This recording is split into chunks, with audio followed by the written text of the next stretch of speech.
name is Martha Chapman, and I'm on the ballet faculty here at Dance New Amsterdam. I'm also on the board. I've taught here since 1999, and I teach ballet classes from the slow beginner through up to intermediate levels. I also periodically teach an Introduction to Ballet workshop, which focuses on finding the alignment for people without training. And today we're going to talk about second position. I have some students here with me, and we're going to talk about the proper alignment of what second position means and how you can use that for your balletic placement and how you can translate that into your work in any kind of contemporary or musical theater dance technique. So dancers, what we're going to do here is we're going to try to find the mobility of your thigh bones within your pelvic socket. So if you allow the knees to open and keep the belly muscles engaged, you're going to flop the legs open like a little froggy, and that's your amount of turnout that your body has naturally. And then, Brandon, I'm going to use you as the first guinea pig. Okay.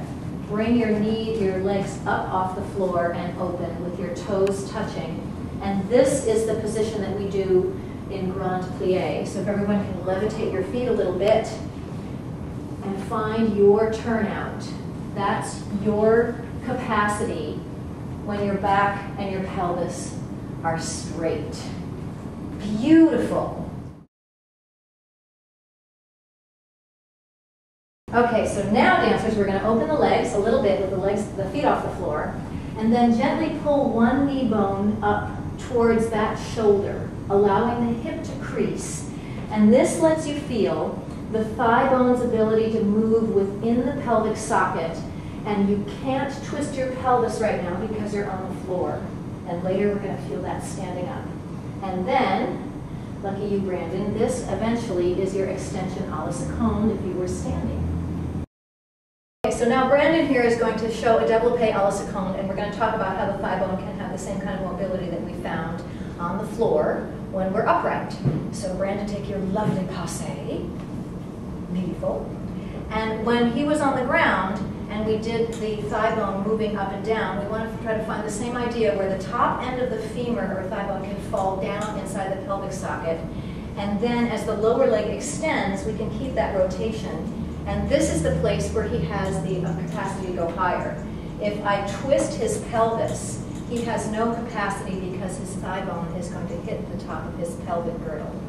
But if the pelvis remains square, the thigh bone is then in the place where it has the most room. Michelle's going to show us the same thing. Michelle, do your passe.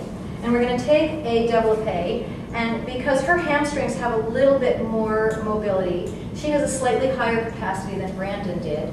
But it's really about finding the alignment that your own body can utilize. And here we have her with a beautiful aligned pelvis. And then, of course, let me hold your leg again, we'll show that when her pelvis is twisted, she then, as soon as the leg starts going up, the pelvis responds. And we want to find the place where the pelvis can be as quiet as possible and the leg is fully rotated.